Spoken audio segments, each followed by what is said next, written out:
بسم اللہ الرحمن الرحیم۔ السلام علیکم دوستو، جس دیوار کو آپ اسکرین پر دیکھ رہے ہیں اسے دیوار گریا کہا جاتا ہے اور انگلش میں اسے ویسٹرن وال کے نام سے بھی جانا جاتا ہے۔ اس دیوار کو یہودی دھرم میں وہ عزت اور اہمیت حاصل ہے کہ جو عزت اور اہمیت مسلمانوں کے کعبہ شریف کو حاصل ہے۔ دوستو، یہ دیوار ہیکل سلیمانی کا بچا ہوا تھوڑا سا حصہ ہے۔ پچھلے 2000 سالوں سے لگاتار سارے یہودی اس دیوار کے پاس آتے ہیں اور اس دیوار پر اپنا سر مار مار کر روتے ہیں۔ یہی وجہ ہے کہ اس دیوار کو دیوار گریا کہا جاتا ہے، کیونکہ گریا کا مطلب بھی رونا ہی ہوتا ہے۔ اب آپ لوگ سوچ رہے ہوں گے کہ آخر ہیکل سلیمانی کیا ہے اور آخر یہودی اس کے پاس آ کر روتے کیوں ہیں؟ تو یہ تمام چیز جاننے کے لیے ہمیں ہسٹری میں بہت پیچھے جانا پڑے گا۔ تو چلیے ہم آپ کو شروع سے بتاتے ہیں۔ ہیکل سلیمانی کوئی عجیب چیز نہیں بلکہ ایک محل کا نام تھا، یعنی اگر ہم کہیں تو ایک عام بلڈنگ کا نام تھا۔ یہ اس دور میں بنائی گئی تھی کہ جب دنیا کے سارے یہودی اپنے اپنے خیموں میں رہا کرتے تھے۔ یعنی اگر یہ کہا جائے کہ ہیکل سلیمانی یہودیوں کی ہسٹری کا سب سے پہلا پکا مکان تھا تو شاید یہ کہنا غلط نہیں ہوگا۔ دوستو، خیمے بنا کر رہنے والے یہودیوں کو ہیکل سلیمانی بنانے کی ضرورت کیوں پڑی، یہ جاننے سے پہلے ہمارے لیے تابوت سکینہ کے بارے میں جان لینا ضروری ہے۔ اب آپ لوگ سوچ رہے ہوں گے کہ تابوت سکینہ کیا ہے؟ دوستو، تابوت سکینہ ایک صندوق کا نام ہے۔ لکڑی کا یہ صندوق حضرت آدم علیہ السلام کو اللہ کی طرف سے ملا تھا اور پھر یہ ایک ایک کر کے ہر نبی کے پاس ٹرانسفر ہوتا رہا۔ ایک کے بعد ایک ٹرانسفر ہوتے ہوئے صندوق حضرت موسیٰ علیہ السلام کے پاس بھی پہنچا۔ اس صندوق کے اندر حضرت آدم علیہ السلام سے لے کر حضرت موسیٰ علیہ السلام تک جتنے بھی نبی ہوئے ہیں ان میں سے بہت سارے نبیوں کی یادیں موجود تھیں، اور قصص الانبیاء میں لکھا ہے کہ اس صندوق میں حضرت موسیٰ علیہ السلام کا عصا مبارک بھی موجود تھا۔ ساتھ ہی ساتھ اس صندوق میں حضرت موسیٰ علیہ السلام پر نازل ہونے والی کتاب یعنی توریت کی اوریجنل کاپی موجود تھی، وہی کاپی جو اللہ تعالی کی طرف سے حضرت موسیٰ علیہ السلام کو دی گئی تھی۔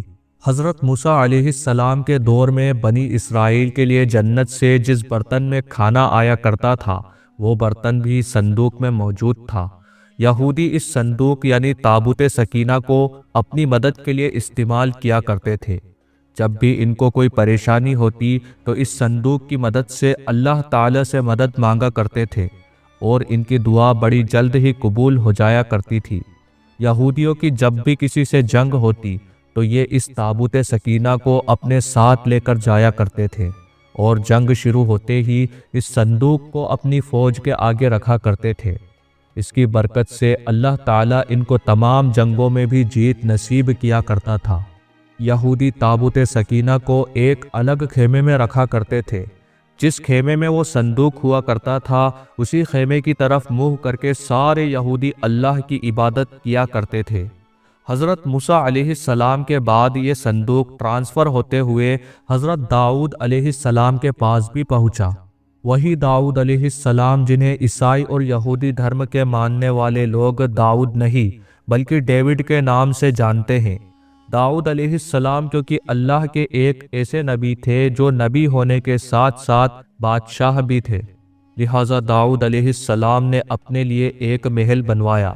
جب ان کا محل بن کر تیار ہو گیا تو اچانک سے انہیں یہ خیال آیا کہ میں خود تو ایک محل میں رہ رہا ہوں جبکہ میری قوم کی سب سے قیمتی چیز یعنی تابوت سکینہ کچے خیموں میں رکھا ہوا ہے۔ یہی سوچتے ہوئے حضرت داؤد علیہ السلام نے تابوت سکینہ کو محفوظ رکھنے کے لیے ایک بلڈنگ بنوانا شروع کی۔ یہ بلڈنگ بننا ہی شروع ہو پائی تھی کہ حضرت داؤد علیہ السلام اس دنیا سے ظاہری طور پر رخصت ہو گئے۔ ان کے بعد ان کے بیٹے یعنی حضرت سلیمان علیہ السلام بھی بادشاہ بنے۔ حضرت سلیمان علیہ السلام نے بادشاہ بننے کے بعد بہت جلد ہی اپنے والد سے شروع کی ہوئی اس بلڈنگ کو پھر سے بنوانا شروع کر دیا۔ کہا جاتا ہے کہ اس بلڈنگ کو بنوانے میں انسانوں کے ساتھ ساتھ جناتوں نے بھی کام کیا تھا۔ آخرکار بہت لمبے وقت کے بعد یہ بلڈنگ بن کر تیار ہوئی، کیونکہ اسے حضرت سلیمان علیہ السلام نے بنوایا تھا۔ اسی لیے اس کا نام ہمیشہ ہمیشہ کے لیے ہیکل سلیمانی پڑ گیا۔ تابوت سکینہ کو ہیکل سلیمانی کے اندر محفوظ رکھ دیا گیا۔ ہیکل سلیمانی نام کے اس محل میں تابوت سکینہ کو جس خاص جگہ پر رکھا گیا تھا وہاں پر کسی بھی عام انسان کو جانے کی اجازت نہیں تھی۔ اس جگہ پر یہودی دھرم کے صرف بڑے بڑے عالم ہی جایا کرتے تھے۔ دوستو، اس کے بعد وقت دھیرے دھیرے گزرتا گیا اور یہ قوم بھی دھیرے دھیرے بگڑتی چلی گئی۔ بنی اسرائیل یعنی یہودیوں میں ایک کے بعد ایک نبی آتے رہے اور ان کو سمجھاتے رہے، لیکن یہ کسی کا بھی حکم نہیں مانتے تھے۔ ہر ایک نبی کی نافرمانی کرتے تھے اور دن بدن اور زیادہ گناہ کرتے تھے۔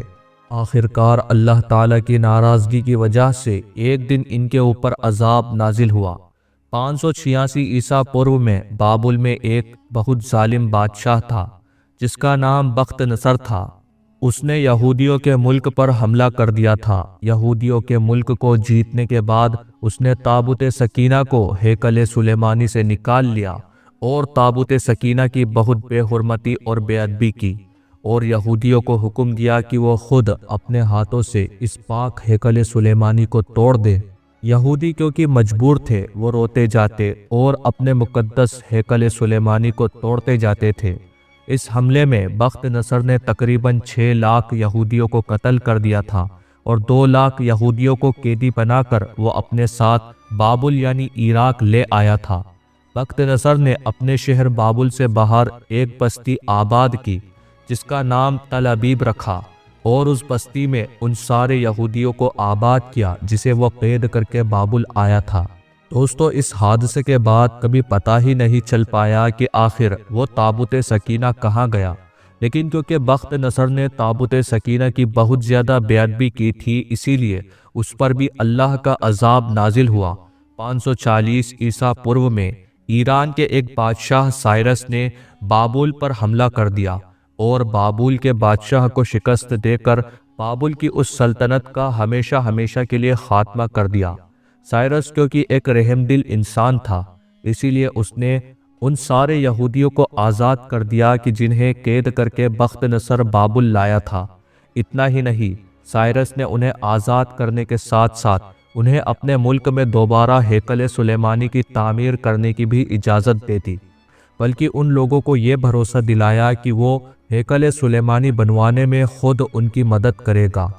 سائرس کی مدد سے یہودیوں نے ہیکل سلیمانی نام کی اس عالیشان عمارت کو تو دوبارہ بنا لیا، پر اس بار اس ہیکل سلیمانی میں تابوت سکینہ نہیں تھا، اور نہ ہی آج تک کسی کو یہ معلوم چل پایا کہ آخر بخت نصر نے تابوت سکینہ کا کیا کیا تھا۔